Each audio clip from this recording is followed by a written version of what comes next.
नमस्कार, ANB news देख रहे हैं आप और मध्य प्रदेश छत्तीसगढ़ से जुड़ी इस खबरों के इस बुलेटिन में आप सभी का बहुत बहुत स्वागत है। मैं हूं आपके साथ पल्लवी राजपूत। चलिए शुरुआत करते हैं खबरों की। छत्तीसगढ़ के सीएम भूपेश बघेल की अध्यक्षता में आज स्वास्थ्य विभाग की समीक्षा बैठक हुई। इस बैठक में स्वास्थ्य मंत्री टीएस सिंहदेव समेत अन्य संबंधित अधिकारी मौजूद रहे। सीएम ने बैठक में प्रदेश में कोविड-19 संकट की वर्तमान स्थिति के बारे में जानकारी ली। साथ ही इसके संक्रमण से बचाव और रोकथाम के उपायों के बारे में भी चर्चा की। आपको बता दें कि प्रदेश में अब तक कोरोना के कुल 360 संक्रमित मामले सामने आए हैं, जिनमें से 89 मरीज ठीक हो चुके हैं। फिलहाल राज्य में 281 सक्रिय मामले हैं।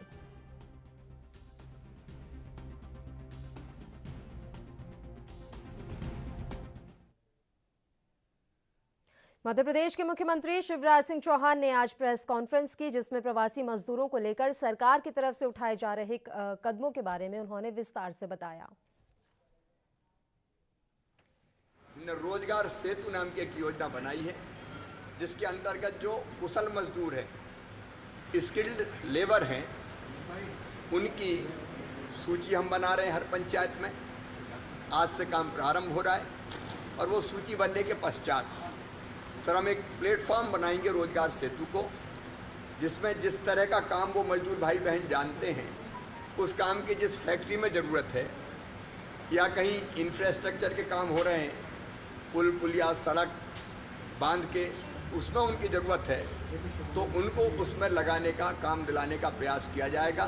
एक प्लेटफॉर्म होगा जो एक तरफ इंडस्ट्री के काम की ज़रूरतें पूरा करेगा और दूसरी तरफ ज़रूरतमंद कुशल मजदूर भाई बहनों को रोजगार दिलाएगा।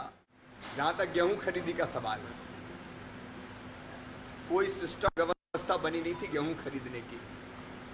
मैं तो 23 मार्च की रात को मुख्यमंत्री बना, फानन में व्यवस्थाएं की गेहूं के खरीद की और हमारा अंदाज था कि 60-65 लाख मीट्रिक टन गेहूं लगभग हर साल उपार्जन करना पड़ता है। हमने 100 लाख मीट्रिक टन गेहूं को खरीदने की व्यवस्थाएं की थी, बारदाने और बाकी सब इंतजाम किया था, खरीदी केंद्र बढ़ाए थे। लेकिन कल की तारीख तक 118 लाख मीट्रिक टन एक रिकॉर्ड है मध्य प्रदेश के इतिहास में, और अब हम हरियाणा को बहुत पीछे छोड़ के पंजाब के पास पहुंच गए। 118 लाख मीट्रिक टन गेहूं हम उपार्जित कर चुके हैं। बारदाने जहाँ से भी जुट रहे हैं, हम लगातार जुटाने का प्रयास कर रहे हैं और हमारी पूरी कोशिश है कि हम अपने किसान भाइयों के पूरे गेहूं को खरीद पाएँ। दिन और रात उस काम में लगे हैं। किसान भाई धैर्य रखें, एसएमएस करने पर जाएं, थोड़ी देर लग सकती है, लेकिन जिनका जो पात्रता है, जिनका गेहूं है, वो पूरा खरीदा जाए। केंद्रीय राज्य मंत्री रेणुका सिंह ने देश के गृह मंत्री और विदेश मंत्री को पत्र लिखकर छत्तीसगढ़ के अलग अलग जिलों के करीब 500 छात्रों को वंदे भारत मिशन के तहत भारत वापस लाने की मांग की है। उन्होंने लिखा कि छत्तीसगढ़ के लगभग 500 विद्यार्थी रशिया और किर्गिस्तान फेडरेशन के विश्वविद्यालयों से मेडिकल और अन्य विषयों से संबंधित पढ़ाई कर रहे हैं और इनके परिजन लगातार इन्हें वापस लाने की अपील कर रहे हैं। इसलिए कोरोना संकट के इस दौर में इन सभी छात्रों को सुरक्षित वापस लाने की व्यवस्था सरकार को करनी चाहिए।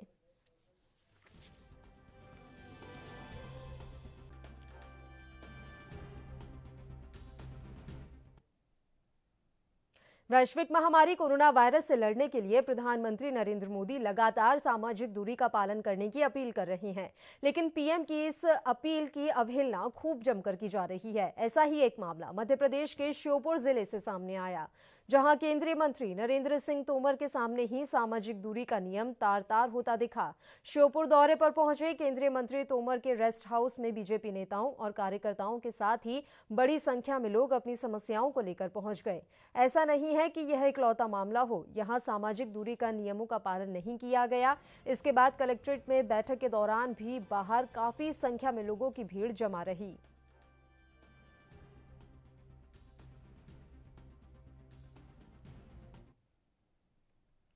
मध्य प्रदेश के ग्वालियर दक्षिण से कांग्रेस विधायक प्रवीण पाठक ने बीजेपी पर निशाना साधते हुए कहा कि बीजेपी ऐसी पार्टी है जिसके चाल, चरित्र और चेहरे अलग अलग हैं। मध्य प्रदेश की सरकार लॉकडाउन, रामनवमी और हनुमान जयंती पर भगवान की पूजा करने से रोकती है, लेकिन किसी को अपनी पार्टी में ज्वाइन कराना हो तो किसी तरह की पाबंदी नहीं है, चाहे फिर वो कितने ही लोग क्यों ना हो।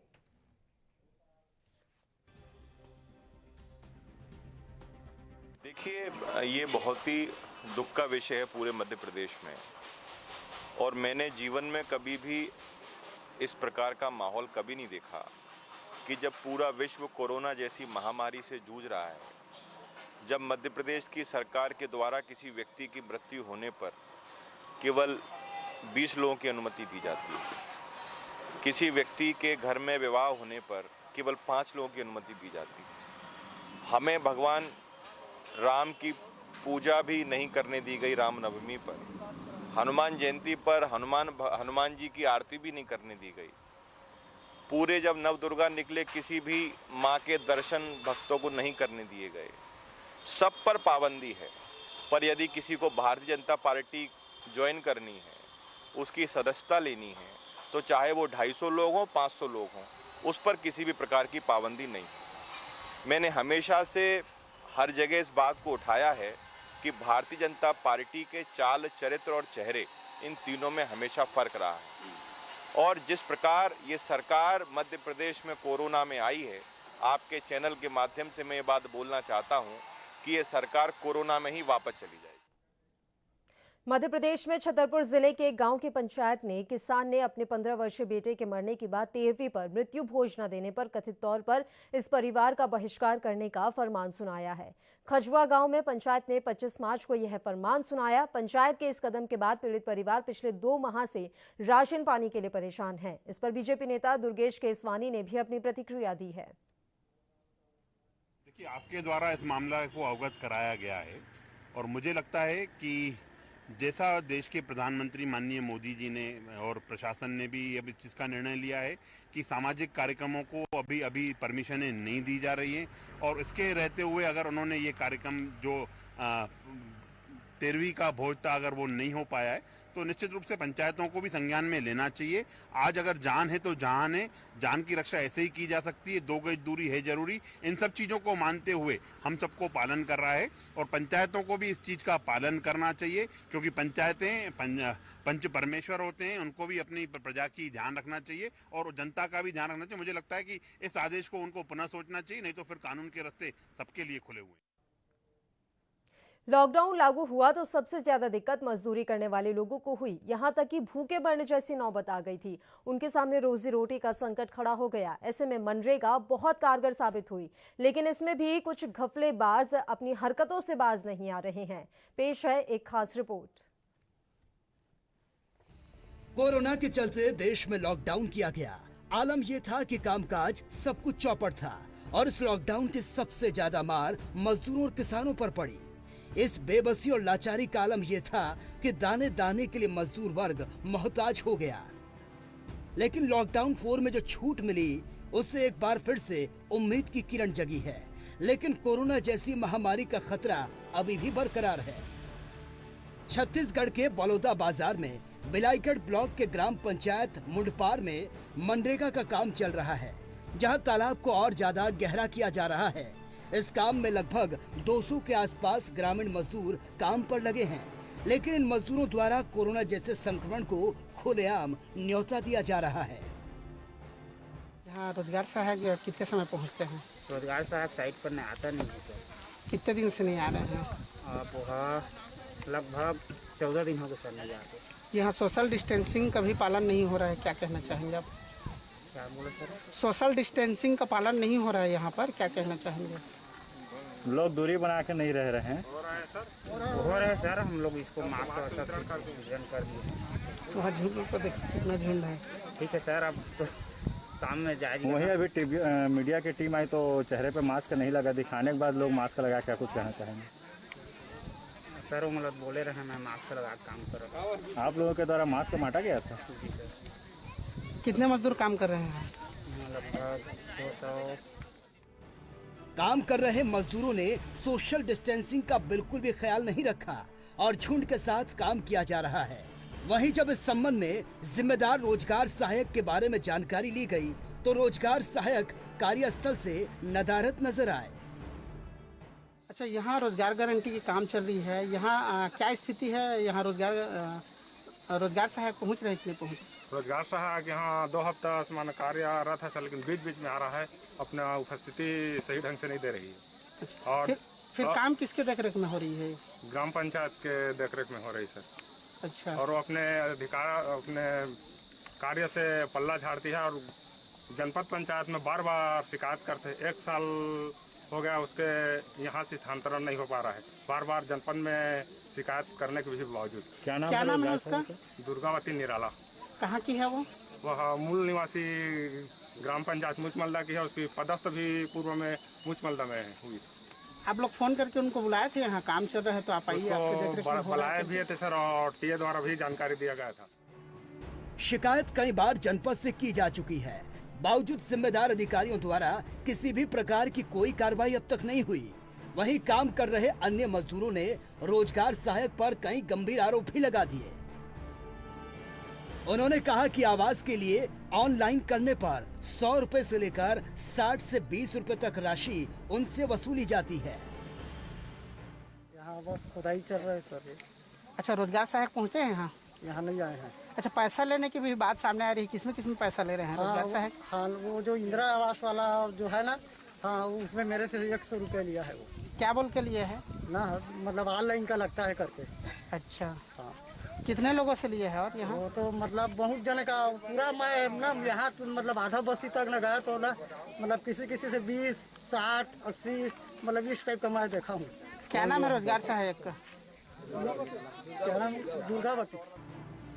जहां मनरेगा का काम चल रहा था वहां पर रजिस्टर मेंटेन नहीं था, जबकि कार्यस्थल पर रजिस्टर मेंटेन होना और उसमें एंट्री होना बेहद जरूरी है। ग्राम पंचायतों में लगातार मनरेगा का काम जारी है, जिससे ग्रामीणों को रोजगार मिल सके।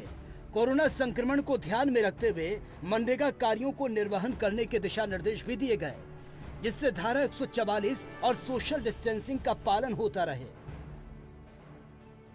लेकिन रोजगार सहायक की मनमानी रवैया और लंबे समय से अनुपस्थित रहना मनरेगा कार्य में सोशल डिस्टेंसिंग व धारा 144 का खुलेआम उल्लंघन होना कहीं न कहीं बड़े खतरे को दावत दे रहा है। छत्तीसगढ़ के भिलाईगढ़ से एएनबी न्यूज के लिए राजू निराला की रिपोर्ट। यहाँ फिलहाल एक छोटे से ब्रेक के लिए रोक रहे हैं, फौरन हाजिर होंगे।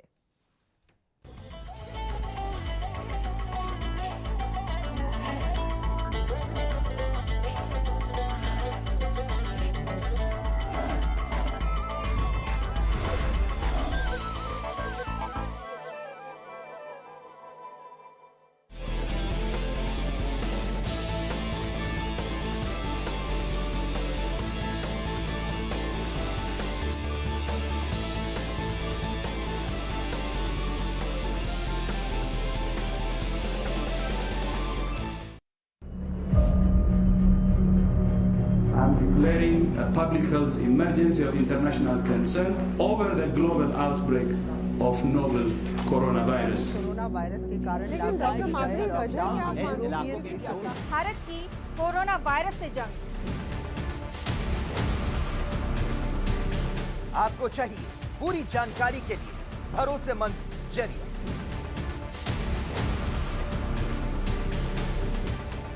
जानकारी जो अफवाहों पर ना हो, तथ्यों और सच्चाई पर आधारित हो। 24 घंटे 7 दिन लगातार एक टीम जो आप तक पहुंचा रही है कोरोना वायरस से जुड़ी हर खबर। विश्वसनीय और व्यापक आंकड़ों के लिए कोरोना वायरस और लॉकडाउन पर नॉनस्टॉप खबरें सिर्फ एएनबी न्यूज पर।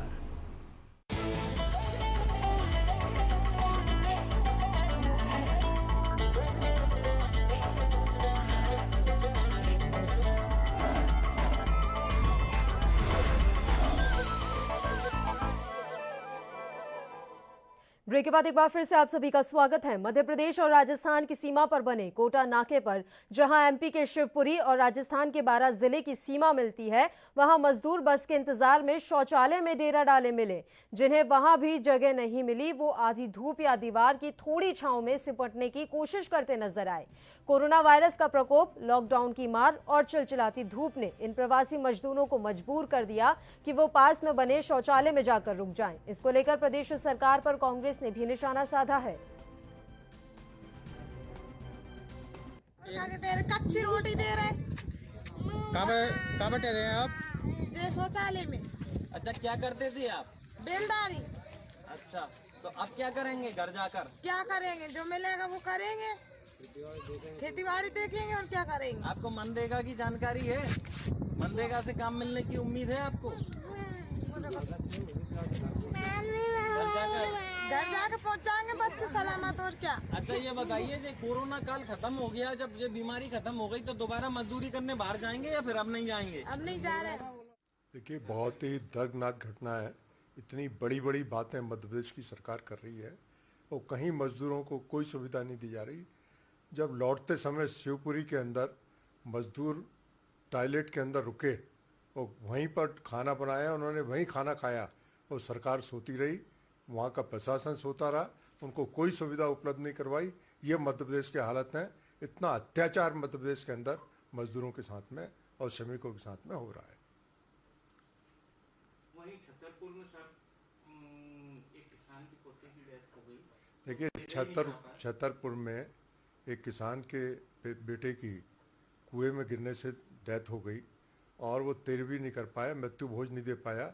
वहाँ की पंचायत ने सोशल बाइकाट कर दिया। आज कहाँ हम कितना आगे जा रहे हैं और इस तरीके की सोच डेवलप हो रही है, इसके लिए मैं समझता हूँ सरकार दोषी है। सरकार जागरूकता पैदा ही नहीं कर रही है, जिसकी वजह से पंचायत की इतनी हिम्मत हो पा रही है। वहाँ की पंचायत को सख्त सजा दी जानी चाहिए। ज्यादा जानकारी के साथ हमारे संवाददाता सुनील मालवीय इस समय फोन लाइन पर जुड़े हुए हैं। सुनील, मैं पूरी जानकारी आपसे चाहूंगी। मजदूर शौचालय में रुके हुए हैं, क्या कुछ है ये पूरा मामला? देखिए, मैं आपको बता दूं, यहाँ जो मजदूर हैं मध्य प्रदेश की राजस्थान सीमा पर बने कोटा नाके पर, जहाँ एमपी के शिवपुरी और राजस्थान के 12 जिले से सीमा मिलती है, वहाँ ये मजदूर बस के इंतजार में शौचालय में डेरा डाले मिले। जिन्हें वहाँ भी जगह मिली, वो आधी धूप या दीवार की थी छाव में सिमटने की कोशिश करते नजर आए।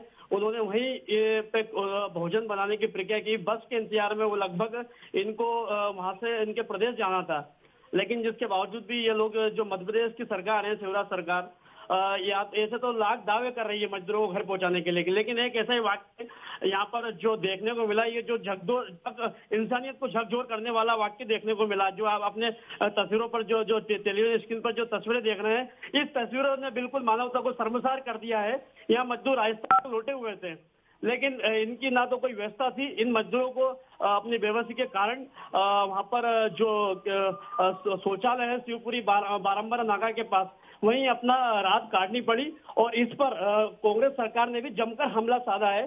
कांग्रेस सरकार ने जमकर हमला साधा है। कांग्रेस के मीडिया समन्वयक जो है नरेंद्र सलूजा जी, उन्होंने कहा है कि कब सरकार इन लोगों की हालत लेगी, कब सरकार सड़कों पर उतरेगी, कब इन मजदूरों की सूद लेगी, कब सरकार सवाल पूछेंगे कि जैसे मजदूर क्या कर रहे हैं। जी, बहुत बहुत शुक्रिया सुनील। फिलहाल हमारे साथ नेता कांग्रेस नानक अग्रवाल जी इस समय फोन लाइन पर जुड़े हुए हैं। सर, मैं आपसे जानना चाहूंगी कि जिस तरह की तस्वीरें अभी सामने आई हैं, जो मजदूर हैं, प्रवासी मजदूर हैं, वो शौचालय में रुके हुए हैं, इसमें सरासर किसकी लापरवाही है? इसमें लापरवाही सरकार की है, जिला प्रशासन की है। 250 मजदूरों को वहाँ रुकवाया गया, रुकवाया ही नहीं, वहाँ उन्होंने भोजन बना के भोजन को खाया। ये सरकार की गलती है। सरकार डींगे हाँकती है कि हम मजदूरों को बसों से सही सलामत उनकी जगह पर पहुंचा रहे हैं और उनको एक खाने का इंतजाम कर रहे हैं। इस तरीके से पहुंचा रहे हैं, इस तरीके से खाने का इंतजाम कर रहे हैं कि मजदूरों को शौचालय में ले जाकर रुकवा दिया जाता है शिवपुरी के, और उनको वहीं पर खाना बना के खाना पड़ता है। मानक जी, जानकारी ये भी मिल रही है, मानक जी जानकारी ये भी मिल रही है कि ये पैदल चलकर आ रहे थे राजस्थान से और सीमा पर जाकर ये रुक गए क्योंकि इन्हें बस का इंतजार था। तो ऐसे में क्या दोनों राज्यों की इसमें बराबर जिम्मेदारी है? ये सीमा पर नहीं रुके, ये वहाँ शिवपुरी के अंदर इनको रुकवाया गया है और वहाँ पर उन्होंने अपना खाना खुद बना के खाया। ये सरकार कहती है कि हम बसों का इंतजाम कर रहे हैं, खाने पीने का इंतजाम कर रहे हैं, कुछ इंतजाम नहीं कर रही सरकार। सरकार चाहे तो सब कुछ कर सकती है, लेकिन डींगे हाँकने के अलावा इस सरकार ने आज तक मध्य प्रदेश में मजदूरों के लिए कोई काम नहीं किया है।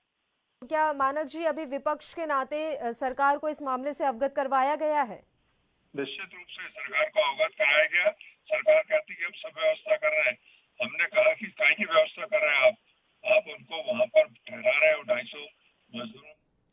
ठीक है, बहुत बहुत शुक्रिया मानक अग्रवाल जी, तमाम चर्चा के लिए आप हमारे साथ जुड़े।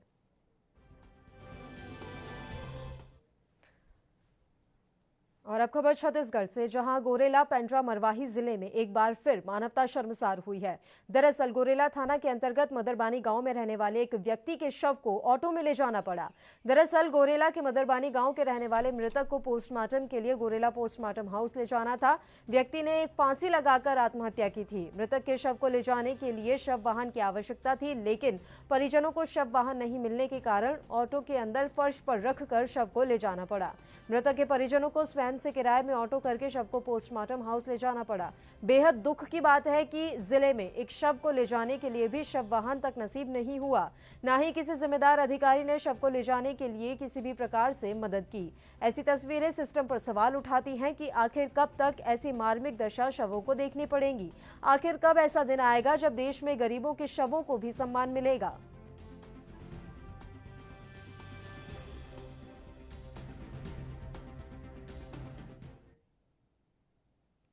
छत्तीसगढ़ के महासमुंद जिला जेल में बंदी की संदिग्ध परिस्थितियों में मौत हो गई। जेल अभिरक्षा में बंदी की मौत ने जेल प्रबंधन की व्यवस्था पर सवाल खड़े कर दिए हैं।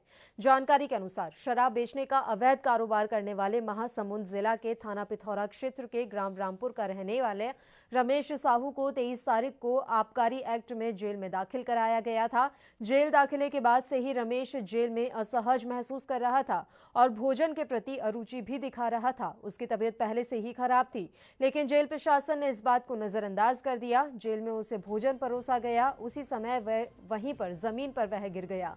जेल प्रबंधन के मुताबिक जांच में उसका पल्स चलना बताया गया है, लेकिन जिला चिकित्सालय में उसे लाते ही मृत बता दिया गया। बंदी रामपुर पिथौरा का रहने वाला है। 23/5/2020 को शाम को 6:45 बजे करीबन जेल पे आया।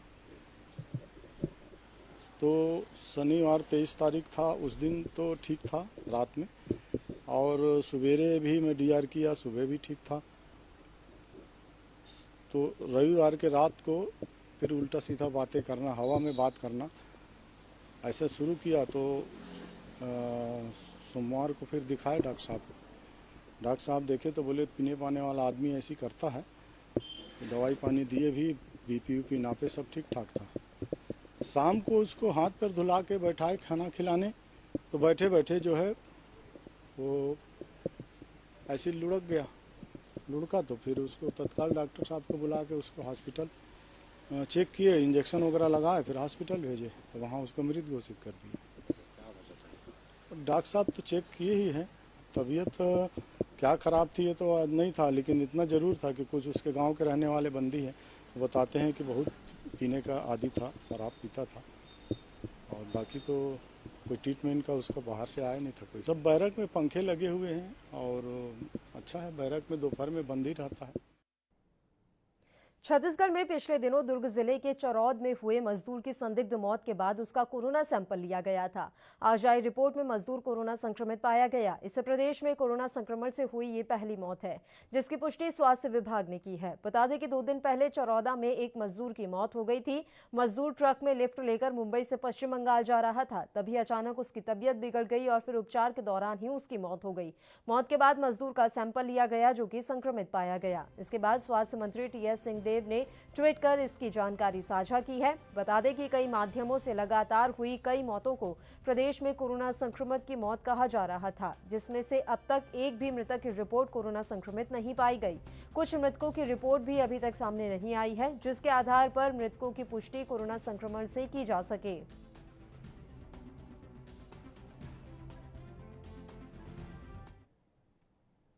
मध्य प्रदेश में गर्मी का टॉर्चर जारी है, जहां एक तरफ कोरोना वायरस के डर ने लोगों के मन में घर कर लिया है, वहीं दूसरी तरफ लोग भीषण गर्मी से परेशान हैं। नौतपा शुरू हो चुका है और नौतपा के दूसरे दिन राज्य में भीषण गर्मी महसूस की गई। बता दें कि प्रदेश के 12 जिलों में तापमान 46 डिग्री सेल्सियस दर्ज किया गया है। भोपाल में लगातार तीसरे दिन भी तापमान 44 डिग्री बना हुआ है। प्रदेश के अधिकांश हिस्सों में लोग गर्म हवा और लू से परेशान हैं।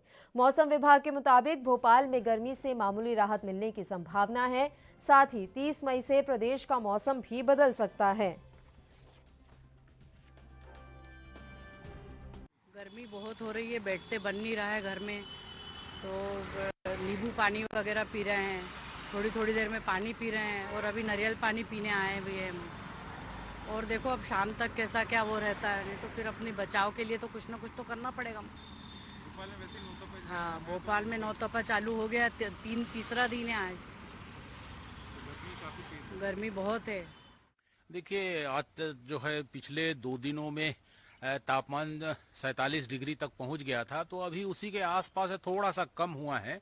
46 डिग्री के आसपास तापमान 3-4 जगह, जिसमें आपका नौगांव, उसके बाद जो है मुरैना और खजुराहो में रहा है, तो 46 डिग्री के आसपास है। तो हमारा अनुमान है कि आज भी तापमान 46 डिग्री के आसपास 1-2 जगहों पर रहेगा।